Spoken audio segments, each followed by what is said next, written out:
நாம கடந்த வகுப்புல பல்வேறு விதமான கேள்விகளுக்கு எந்தெந்த பாவங்களை ஆய்வுக்குட்படுத்துவது, எந்தெந்த கிரகங்களை ஆய்வுக்குட்படுத்துவதுங்கிறத மிக தெளிவாக கற்றறிந்திருந்தோம். ஆனா வரக்கூடிய மக்கள் நம்ம தெரிஞ்சு வச்சிருக்கிறத மட்டும் கேள்வியா கேட்க மாட்டாங்க. என்ன கேள்வி வேண்டுமானாலும் உங்களை நோக்கி வரக்கூடும். அந்த கேள்விகளுக்கு மிக துல்லியமான சரியான பலன்களை எடுத்துரைப்பது உங்களுடைய கடமை மட்டும் இல்லை, உங்களுடைய வேலையே அதுதான். அப்ப என்ன பண்ணணும்?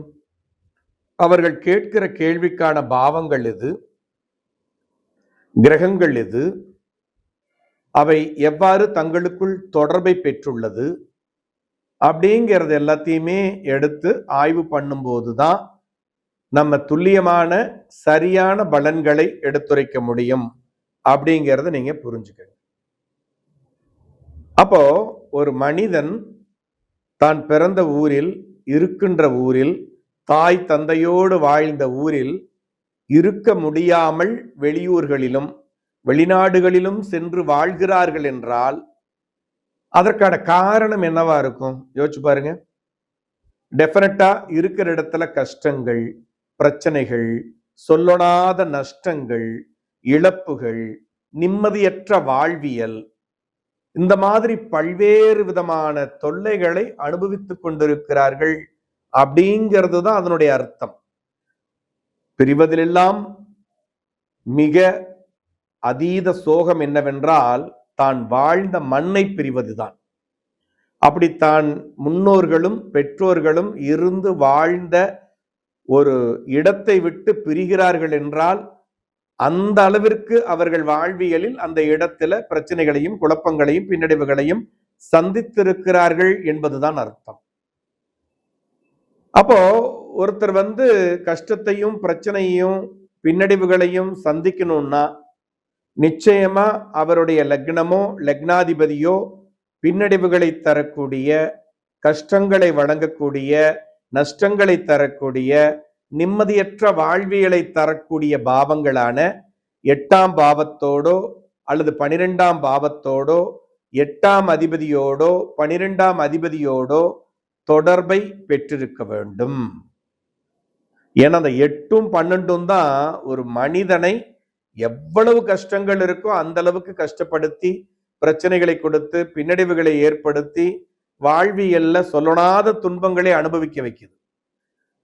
அப்ப என்ன பண்றாங்கன்னா, லக்னமோ லக்னாதிபதியோ 8ஆம் பாவத்தோடோ 8ஆம் அதிபதியோடோ 12ஆம் பாவத்தோடோ 12ஆம் அதிபதியோடோ தொடர்பை பெறும் பொழுது இருக்கிற இடத்துல நிம்மதியா வாழ முடியாத நிலை ஏற்படுகிறது. பிரச்சனைகளும் குழப்பங்களும் பின்னடைவுகளும் ஏற்படுகிறது. அப்படியாப்பட்ட சூழல்ல அவங்க என்ன பண்றாங்க? இந்த இடத்தை விட்டு மாத்தி தான் பார்ப்போம், நிலை மாறுதான்னு பார்ப்போம், வயிறார கஞ்சி குடிக்க முடியுதான்னு பார்ப்போம், நிம்மதியான வாழ்வு கிடைக்குதான்னு பார்ப்போம், இந்த ஊர்ல இருந்து சம்பாதிக்க முடியல, வாழ்க்கையை வாழ முடியல, வெளிநாடுகள்லயாவது போய் சம்பாதித்து கடனை கட்டி முன்னேற முடியுமான்னு பார்ப்போம். இப்படி பல்வேறு விதமான சிந்தனைகள் காரணமாக இருக்கிற இடத்துல வாழ முடியாத வாழ்வியல் ஏற்பட்டு, இப்ப உதாரணமா இந்த லக்னம் லக்னாதிபதி 8ஆம் இடத்தோடோ 8ஆம் அதிபதியோடோ 12ஆம் இடத்தோடோ 12ஆம் அதிபதியோடோ தொடர்பு கொள்ளும் பொழுது தேவையற்ற தவறுகள் செஞ்சிடுறது, அதுக்காக காவல்துறை தேடுவது, அங்க இருந்தா உயிருக்கு ஆபத்துங்கிற நிலை ஏற்படுவது, இது எல்லாமே ஒருவர் ஒரு இடத்தை விட்டு இன்னொரு இடத்துல போய் வாழ்றதுக்கான காரணங்களாக, காரணிகளாக அமைகிறது அப்படிங்கிறத நீங்க புரிந்து கொள்ள வேண்டும். அப்ப லக்னம் லக்னாதிபதி இந்த 8 12 பாவம் பாவ அதிபதிகளோடு தொடர்பை ஏற்படுத்தி கொள்ளும் பொழுது அவர்கள் இருக்கிற இடத்துல நிம்மதியற்று வாழ்ந்து வெளியூர்களுக்கு சென்று குடியேறி அங்கேயும் கஷ்டப்பட்டு போராடி இருந்தாலும் இந்த பிரச்சனை அளவுக்கு இல்லாம மீண்டு வரக்கூடிய நிலையை பெறுகிறார்கள் அப்படிங்கிறது தான் இதனுடைய தர்பரியம். சரி, அப்ப இருக்கிற இடத்துல அவமானத்தையும் கஷ்டங்களையும் துன்பங்களையும் கொடுக்கக்கூடிய காரக கிரகம் எது அப்படின்னு பார்த்தீங்கன்னா சனி கிரகம். அப்ப சனி கிரகத்தோடு லக்னம் லக்னாதிபதி தொடர்பை ஏற்படுத்தும் பொழுது கஷ்டப்படக்கூடிய நிலையையும் அவமானங்களையும் பிரச்சனைகளையும் குழப்பங்களையும் பின்னடைவுகளையும் அந்த ஜாதகர் பெறுகிறார். அதோடு சேர்த்து ராகுவும் தொடர்பு பெறும் பொழுது, ராகுனாலே இடம் விட்டு இடம் மாறுதல், இருக்கிற இடத்துல வாழ விடாம அடுத்த இடத்திற்கு பிரித்து செல்லுதல், குடும்பத்தோடு வாழ முடியாம சுற்றத்தாரோடு வாழ முடியாம அடுத்த இடத்திற்கு இடம்பெயர்தல், அது தொழில் முன்னேற்றத்திற்காக இருக்கலாம், உத்தியோகம் சார்ந்த நிலைகளுக்காக இருக்கலாம், இருக்கிடத்துல பிரச்சனைகள் அதிகமாயிடுச்சுன்னு மாறி இருக்கலாம். இப்படி பல்வேறு காரணங்கள் அதற்கு காரணமாக அமைகிறது.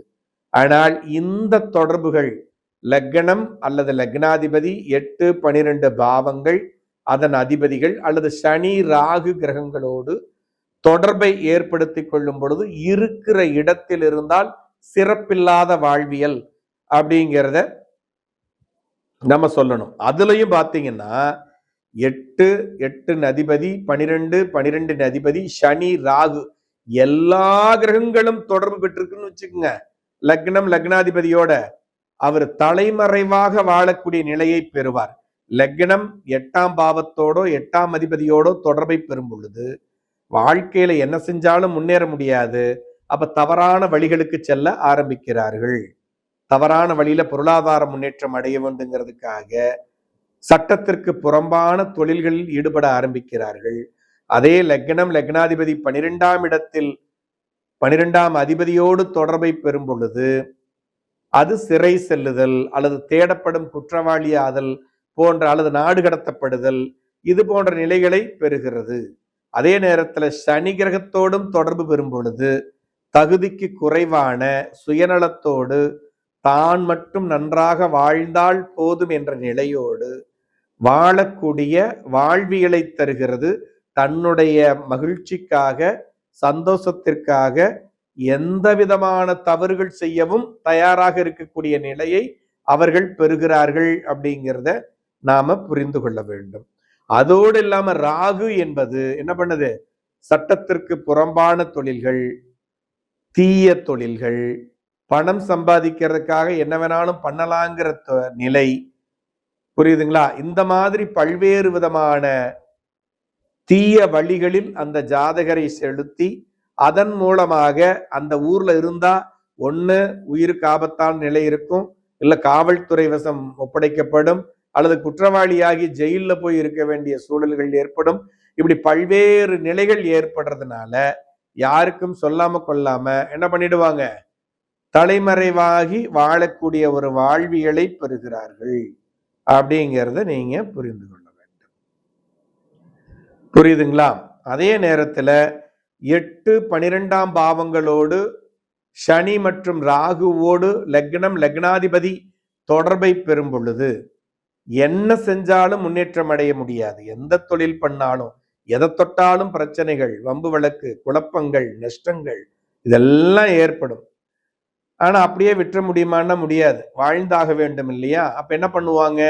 இதை பண்ணா ஜெயிச்சிடலாம், அதை பண்ணா ஜெயிச்சுடலாம், அதை பண்ணா நல்லா ஆயிடலாம், இதை பண்ணா கடனெல்லாம் அடைச்சுடலாம் அப்படிங்கிற ஒரு நம்பிக்கையோடு அவர்கள் ஓட ஆரம்பிப்பார்கள்.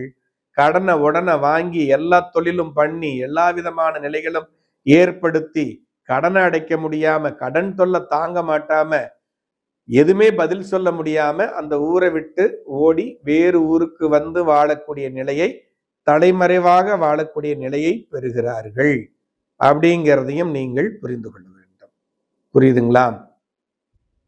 அப்ப லக்னம் லக்னாதிபதி 8ஆம் இடம் 12ஆம் இடத்தோடோ 8ஆம் அதிபதி 12ஆம் அதிபதியோடோ சனி ராகுவோடு ஏதேனும் 1-2 நிலைகளில் தொடர்பு பெறும் பொழுதே சொந்த ஊர்ல பூர்வீகத்துல இருக்க முடியாது அப்படிங்கிறத நாம புரிந்து கொள்ள வேண்டும். இத இன்னொரு விதமா ஆய்வுக்கு உட்படுத்தி பார்க்கிறோம் அப்படின்னா, பூர்வீகம் சார்ந்த இடங்கள், தலைமுறையாக வாழ்ந்த இடம், முன்னோர்கள் இருந்த இடம், தந்தையினுடைய சொந்த ஊர், இந்த ஜாதகனுடைய சொந்த ஊர், இவற்றையெல்லாம் குறிக்கக்கூடிய பாவம் என்பது 9ஆம் பாவமாக இருக்கிறது. அதுக்காக தான் 9ஆம் பாவத்தை பூர்வீக புண்ணியஸ்தானம் அப்படின்னு சொல்றாங்க. அந்த பூர்வீக புண்ணியஸ்தானத்தில் 9ஆம் இடத்தில், அதாவது பூர்வீகத்துல தந்தை அல்லது முன்னோர்கள் வாழ்ந்த இடத்துல வாழ முடியாம அதை மறுக்கக்கூடிய நிலையை தரக்கூடிய பாவம் 8ஆம் பாவம். ஏன் அப்படின்னு பார்த்தீங்கன்னா 9ஆம் பாவத்திற்கு 12ஆம் பாவம். புரியுதுங்களா? 9ஆம் பாவத்திற்கு 12ஆம் பாவம் என்பது 8ஆம் இடம். அப்போ லக்னம் லக்னாதிபதி 8ஆம் இடத்தோடோ 8ஆம் அதிபதியோடோ தொடர்பை பெறும் பொழுதே அவர் சொந்த ஊர்ல பூர்வீகத்துல இருக்கக்கூடாது அப்படிங்கிறத நீங்க வலியுறுத்தி கூற வேண்டும். இருந்தா என்ன சார் ஆகும் அப்படின்னா, தேவையில்லாத குழப்பங்கள், நஷ்டங்கள், பிரச்சனைகள், எதிர்பார்த்த நன்மைகளை அடைய முடியாத நிலை, இவைகளெல்லாம் அதீதமாக ஏற்பட ஆரம்பிக்கும். நஷ்டங்கள் நிறைய இருக்கும். குடும்பத்துல பிரச்சனைகள், கலவரங்கள் அதிகமா இருந்து கொண்டே இருக்கக்கூடிய வாய்ப்புகள் உண்டு. முன்னேற்றமே இருக்காது. கடனை உடனே வாங்கிக்கிட்டே இருப்பீங்க. நித்திய கண்டம் பூர்ண ஆயுசுன்னு உடல் கோளாறுகள் ஏற்படும். சந்ததிகள்ல பிரச்சனைகள் ஏற்படும். புரியுதுங்களா? இவற்றையெல்லாம் அனுபவிக்கணும்னா நீங்க பூர்வீகத்துல இருங்க அப்படின்னு சொல்லணும். அப்போ லக்னம் லக்னாதிபதி 8ஆம் பாவத்தோடோ 8ஆம் அதிபதியோடோ தொடர்பை பெற்றாலே அவர்களுக்கு பூர்வீகம் உசிதமல்ல, சுப வாழ்க்கையை சுப நிலையை ஏற்படுத்தாதுங்கிறத உறுதிப்படுத்தும்.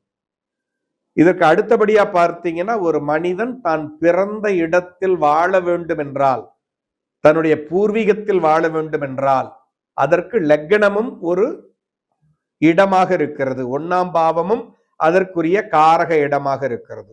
உயிர் எங்கு தோன்றியதோ அந்த இடத்தை குறிப்பது 1ஆம் இடம் லக்னம். அப்ப எல்லாருமே எங்க பிறப்பாங்க? பிறந்து வாழ்றது. பிறந்தோனையும் ஹாஸ்பிட்டல்ல பிறகுறாங்க, அல்லது அவங்க அம்மாச்சி வீட்டுல பிறகுறாங்கன்னு அந்த இடம் கிடையாது. பிறந்த பின்னாடி அவங்க அப்பா விட பூர்வீகத்துல தான் வந்து இருப்பாங்க. அப்படி இந்த பால்ய நிலையில வாழக்கூடிய அந்த ஒரு இடத்தை குறிப்பது அந்த லக்ன பாவம் அப்படிங்கிறது. அப்போ லக்ன பாவம் என்பது தான் பிறந்த சொந்த ஊரிலேயே, தான் இருக்கின்ற இடத்திலேயே வாழ்வதை குறிப்பது லக்ன பாவம். அதுக்கு 12ஆம் பாவம் எது அப்படின்னு பார்த்தீங்கன்னா 12ஆம் பாவம். அப்போ லக்னம் லக்னாதிபதி 12ஆம் பாவத்தோடோ 12ஆம் அதிபதியோடோ தொடர்பை பெறும் பொழுது தான் பிறந்த இடத்திலோ சொந்த ஊரிலோ சொந்த இடத்திலோ தலைமுறைகள் வாழ்ந்த இடத்திலோ அவர்கள் வாழ்வதற்கான வாய்ப்புகள் குறைவு, இருக்கக்கூடாது. அப்படி இருந்தால் என்னமாகும்? நஷ்டம், கஷ்டம், நோய்கள், அதிகமா மருத்துவமனைக்கு செலவு பண்ணக்கூடிய சூழல், எதெடுத்தாலும் நஷ்டம், தலைமறைவாக வாழக்கூடிய நிலை, சொல்லாம கொள்ளாம அந்த ஊரை விட்டு ஓடக்கூடிய நிலை, இவை எல்லாமே ஏற்பட ஆரம்பிக்கும். அந்த வீட்டில் இருப்பவர்களும் நல்ல ஒரு சம்பாத்தியத்தை ஏற்படுத்தி கொள்ள முடியாத நிலை அவர்களுக்கு ஏற்படும் அப்படிங்கிறத வலியுறுத்தி கூற வேண்டும்.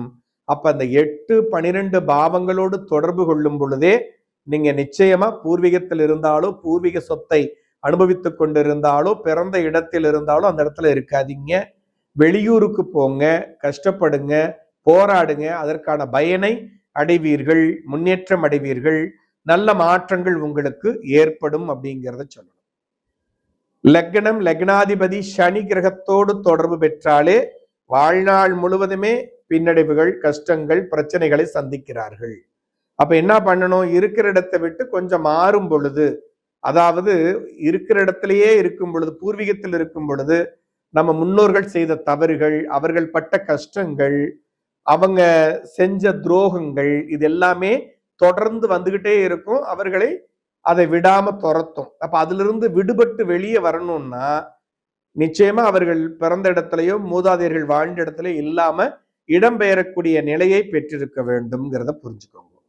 அதே மாதிரி லக்னம் லக்னாதிபதி ராகுவோடு தொடர்பு பெறுகிறது என்றால், பெருசா சம்பாதிக்கணும், நல்லா வாழணும் அப்படிங்கிறதுக்காகவோ, அல்லது சட்டத்திற்கு புறம்பான தொழில்கள், சட்டத்திற்கு புறம்பான செயல்கள், கள்ளக்கடத்தல் பண்றது, சாராயம் காய்ச்சறது, திருட்டு வழிகள் செல்றது, கொலை கொள்ளைகள்ல ஈடுபடுறது, ஏன் எப்பொழுது லக்னம் லக்னாதிபதி ராகுவோடு தொடர்பை ஏற்படுத்திக் கொள்கிறதோ அப்பொழுதே திடீரென்று பணக்காரனாக வேண்டும், பெரிய ஆளாகணும், திடீர்னு சுகபோகங்களை அனுபவிக்கணும், கஷ்டமே படக்கூடாது அப்படிங்கிற மாதிரி ஒரு எண்ணங்கள் அந்த ஜாதகருக்கு ஏற்பட்டு விடுகிறது.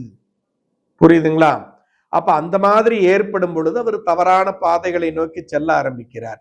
இது தவறான நிலையில் இருக்கும் பொழுது. நல்ல நிலைன்னா என்ன? இந்த ஊர்ல ஒன்றும் நம்மளுக்கு டெவலப் ஆகிறதுக்கு வழி இல்லை, சம்பாரிச்சும் ஒன்றும் பெருசா சேர்த்து வைக்க முடியல. அப்ப நிச்சயமா நம்ம வெளியூர்கள்ல போய் இருந்து சம்பாதிச்சாதான் இனி வரக்கூடிய காலத்தை ஓட்ட முடியும், குழந்தைகளுக்கு சரியான உணவு கொடுக்க முடியும், சொத்து சேர்க்க முடியும். அப்படிங்கிறதுக்காக தன்னுடைய எதிர்காலத்தை எண்ணி, எதிர்கால முன்னேற்றத்தை எண்ணி அந்த இருக்கிற இடத்தை விட்டு வெளியூர்களுக்கோ வெளிநாடுகளுக்கோ போய் கஷ்டப்பட்டு வேலை பார்த்து முன்னேற்றம் அடைவதை குறிக்கிறது. அப்போ இந்த லக்னம், லக்னாதிபதி 8, 12 அதன் அதிபதிகள் சனி, ராகு எதோட தொடர்பு பெற்றாலுமே சொந்த ஊரு பூர்வீகம் என்பது சிறப்பில்லை அப்படிங்கிறத புரிஞ்சுக்கணும். அங்கதான் இருப்பேன்னு இருந்தாங்கன்னா அவங்க அதுக்குரிய பலாபலன்களை அனுபவித்துதான் ஆக வேண்டும். முன்னேற்றம் இல்லாத நிலை வாழ்வியலில் இருந்து கொண்டே இருக்கும் அப்படிங்கிறத தெளிவா எடுத்து சொல்லுங்க. அதன் அடிப்படையில் அவர்களுக்கு வழிகாட்டுதல் வழங்குங்கள். புரியுதுங்களா? எப்பவுமே பாத்தீங்கன்னா ஜோதிடம் பார்க்க வரக்கூடிய எல்லாருமே கஷ்டத்திற்காகவும் பிரச்சனைகளுக்காகவும் தான் உங்ககிட்ட வர்றாங்க. அப்ப நிச்சயமா லக்னம் அல்லது லக்னாதிபதி இந்த மாதிரி பாவங்களோடோ கிரகங்களோடோ தொடர்பு பெற்றிருக்கான்னு பார்க்கணும். பார்த்துட்டு இந்த தொடர்புகள் இருந்தா பூர்வீகம் சம்பந்தப்பட்டதை பயன்படுத்தாதீங்க அப்படின்னு சொல்லணும். சார் பூர்வீகத்துல சொத்து பத்தெல்லாம் இருக்கு, முடிஞ்சா வித்துட்டு அதை வேற வழியில இன்வெஸ்ட் பண்ணி வேணா பொழைச்சுக்கோங்க. ஆனா அதே இடத்துல போய் இருந்து அதே சொத்துக்களை அனுபவிக்கணும்னு நினைச்சா அதன் மூலமாக பின்னடைவுகளைத்தான் சந்திப்பீர்கள் அப்படிங்கிறத நம்ம மிக தெளிவாக அவர்களுக்கு எடுத்துரைக்க வேண்டும் அப்படிங்கிறத புரிஞ்சுக்கங்க. புரியுதா? அப்போ ஒவ்வொரு விஷயத்திற்கும் ஒவ்வொரு கேள்விக்கும் அந்த கிரகத்தினுடைய தொடர்புகள் என்பது மிக முக்கியமான மாற்றத்தை வழங்குகிறது அப்படிங்கிறத புரிஞ்சுக்கங்க. இப்ப ஒரு குடும்பத்துல எடுத்து பார்த்தீங்கன்னா அண்ணன் தம்பி 2-3 பேர் இருப்பாங்க. ஒருத்தர் அந்த ஊர்லயே இருந்து நல்லா செட்டில் ஆகி சொத்து பத்துக்களை வாங்கி நல்லா இருப்பார். ஆனா மீதி 2 பேர் அங்கேயே இருந்து கஷ்டப்பட்டு வாழ முடியாம பொழைக்க முடியாம வெளியூர்கள்ல போய் வாழ்ந்து சம்பாரிச்சு நல்லா இருப்பாங்க. புரியுதுங்களா? இதற்கான காரணம் என்ன? ஒரே தாய் குழந்தைகளா இருந்தாலும் அவரவர் ஜாதகத்துல என்ன மாதிரியான மாற்றங்கள் இருக்கோ தொடர்புகள் இருக்கோ அதை பொறுத்துதான் அவருடைய வாழ்வியல் அமைகிறது அப்படிங்கிறத நீங்க தெளிவாக புரிந்து கொள்ள வேண்டும். புரியுதுங்களா? அப்போ இந்த மாதிரி சிக்கல்கள் இருந்தா இப்படிதான் இருக்குங்கிறத புரிஞ்சுக்கிட்டு அதன் அடிப்படையில் அவர்களுக்கு பலன்களை எடுத்துரைக்க ஆரம்பியுங்கள். நிச்சயமா நல்ல மாற்றங்கள் வாழ்வியல்ல ஏற்படும் அப்படிங்கிறத புரிஞ்சுக்கங்க. புரியுதா? அதே மாதிரி சார் வெளியூர்ல போய் வாழணும்னா என்ன சார் வேணும்? இப்ப இவர்கள் இப்போ உள்ளூர்லயும் இருக்கலாம், வெளியூர்லயும் இருக்கலாம். ஆனா வெளியூர்ல இருப்பது சிறப்பு.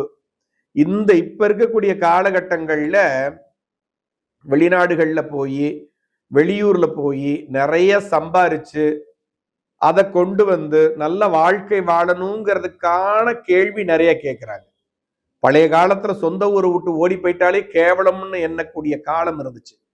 இன்னைக்கு என் பையன் வெளிநாட்டுல இருக்கான், என் பையன் வெளியூர்ல இருக்கான், என் பையன் அதர் ஸ்டேட்ல இருக்கான், நல்லா சம்பாதிக்கிறான் அப்படிங்கிற ஒரு பெருமை பேசக்கூடிய சூழலை இன்னைக்கு பார்க்கிறோம். இன்னொரு விஷயம், வெளியூர்கள்ல வாழ்றதையும் வெளிநாடுகள்ல வாழ்றதையும் பெருமையாக நினைக்கக்கூடிய ஒரு காலகட்டத்தில் நாம் வாழ்ந்து கொண்டிருக்கிறோம். அப்போ இன்னைக்கு கேட்டீங்கன்னா நிறைய பேர் ஜாதகம் பார்க்க வர்றவங்க கேட்கக்கூடிய கேள்வி என்னன்னு பாத்தீங்கன்னா, என் பையன் வெளியூர்ல போய் வேலை பார்ப்பாரா, வெளி ஸ்டேட்டுக்கு போவாரா, வெளிநாடுகளுக்கு போவாரா, வெளிநாடு போய் வெளிநாட்டிலேயே செட்டில் ஆயிடுவாரா அப்படிங்கிற கேள்விகள் தான் மிக அதீதமாக இருக்கிறது. ஒரு ஜாதகர் வெளிநாட்டுல போய் செட்டில் ஆகணும், வெளியூர்ல போய் வாழணும்னாலே அதுக்கு நிச்சயமா பாவங்களுடைய தொடர்புகளும் கிரகங்களுடைய தொடர்புகளும் நிச்சயமா வேணும். புரியுதுங்களா? சரி, அப்போ ஒருவர் தன்னுடைய ஊரில் இல்லாம வெளியூர்கள்ல போய் வாழ்றதுக்கு, இடம் மாற்றம் பெறுவதற்கு, வாழக்கூடிய ஊர் மாறுவதற்கு எந்த பாவம் குறிகாட்டுகிறதுனா 3ஆம் பாவம். மூன்றாம் பாவம் தான் இடமாற்றம், தொழில் மாற்றம், உருமாற்றம், எந்த விதமான மாற்றமாக இருந்தாலும் மூன்றாம் பாவம் இல்லாம நடக்காது. அப்போ லக்னம் லக்னாதிபதி மூன்றாம் பாவத்தோடு தொடர்பு கொள்ளும் பொழுது தன்னுடைய தாயை பிரிந்து, தாயை குறிக்கக்கூடிய பாவம் 4, தாய் நாட்டை குறிக்கக்கூடிய பாவமும் 4. அப்ப அந்த தாய் நாட்டிலிருந்து ஒருத்தர் வெளியே போறார், தாயை விட்டு பிரிகிறார், குடும்பத்தை விட்டு பிரிஞ்சு போறார் அப்படின்னாலே அந்த தாய் நாட்டில் இருக்க முடியாத நிலையை ஏற்படுத்துவது யாரு? அங்க இருக்க முடியாத மறுப்பை கொடுக்கிறது யாரு அப்படின்னா 4ஆம் பாவத்திற்கு 12ஆம் பாவமான 3ஆம் பாவம். இடமாற்றம் குறிக்கிறதுக்கு காரணமே அதுதான். அப்ப ஒருவர் தன்னுடைய தாய் நாட்டில், பிறந்த ஊரில், பிறந்த இடத்தில், தன்னுடைய குடும்பத்தில் தாயோடு இருக்க முடியாத நிலை ஏற்பட வேண்டும் என்றால் ஒருவருடைய ஜாதகத்தில் லக்னம் அல்லது லக்னாதிபதி 3ஆம் பாவத்தோடோ 3ஆம் அதிபதியோடோ தொடர்பை பெற்றிருக்கும் பொழுது அவர் நிச்சயமாக பிறந்த ஊரிலோ, பிறந்த இடத்திலோ, தாயோடோ, தாய் நாட்டிலோ அல்லது இருக்கிற இடத்திலேயோ இருக்க முடியாத நிலை ஏற்படும். நல்லா புரிஞ்சுக்கணும். தாய்நாடு இல்லைன்னா இன்னைக்கு சொல்ற மாதிரி இந்தியா இல்ல. நம்ம திருச்சியில பிறக்கிறோம், அப்ப சோழ நாடு இது. இதுல இருந்து கரூருக்கு போயிட்டீங்கனாலே என்ன ஆயிடாது, அது சேர நாடா மாறிடும். அப்ப இந்த மாதிரி இருக்கிற இடத்துல இல்லாம ஒரு 60-70 கிலோமீட்டர் 90 கிலோமீட்டருக்கு அங்கிட்டு இருந்தாலே அது வெளிநாடு தான்.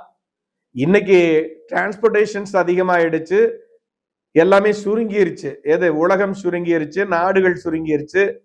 அதனால நம்மளுக்கு இந்தியாங்கிறது கன்னியாகுமரி முதல் இமயம் வரைக்கும் இருக்கு. பழைய காலத்துல அப்படி இல்லை. அதுக்குள்ள ஒரு 50 நாடுகள் இருந்துச்சு. இன்னைக்கு நம்ம சொல்லியிருக்கிற ஸ்டேட்ஸ் எல்லாமே, தமிழ்நாடுங்கிற ஸ்டேட்டே 5-6 மன்னர்கள் ஆண்ட நாடுகளாகத்தான் இருந்திருக்கிறது. புரியுதுங்களா?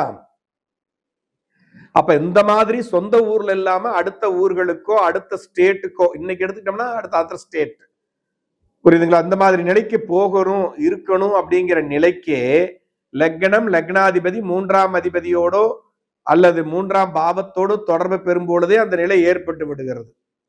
நீங்க அவங்க லைஃப் எடுத்து பார்த்தீங்கன்னா நிச்சயமா யார் வீட்டுல போய் வளருவாங்க. மேபி அம்மாச்சி வீடா இருக்கும், இல்ல மாமா வீடா இருக்கும், அத்தை வீடா இருக்கும். அங்க போய் வாழக்கூடிய ஒரு வாழ்வியலை ஏற்படுத்தி இருப்பாங்க. என்ன காரணம்னே தெரியாது. அப்படியே போன எங்க அம்மாச்சி வீட்லயே வாழ்ந்துட்டேங்க, நான் இங்க வர்றதே இல்லை, எப்பயாவது லீவ் விட்டா வருவேன்பாங்க, மாமா வீட்லயே இருந்தேன்பாங்க. இந்த மாதிரி சூழல்கள் ஏற்படும். அப்படி சூழல்கள் இல்லாதவர்களுக்கு எப்படி இருக்கும்னா, நான் ஹாஸ்டல்லயே தங்கி படிச்சேன், வெளியூர்லயே இருந்து படிச்சேன், வெளியூர்லயே வேலை பார்த்தேன், ஏதோ ஒரு காரணத்தால் அவர்கள் தாயோட சொந்த இடத்திலேயோ சொந்த குடும்பத்தோடையோ இல்லாத நிலை இருந்துகிட்டே இருக்கும். அதை நீங்க ஜாதகங்கள் ஆய்வு செய்யும் போது உங்களால் காண முடியும். அந்த பிரிவுக்கு என்ன காரணம் அப்படின்னு பார்த்தீங்கன்னா, லக்னம் அல்லது லக்னாதிபதி 3ஆம் பாவத்தோடோ 3ஆம் அதிபதியோடோ தொடர்பை பெற்றிருப்பதுதான் அதற்கான முக்கிய காரணம்.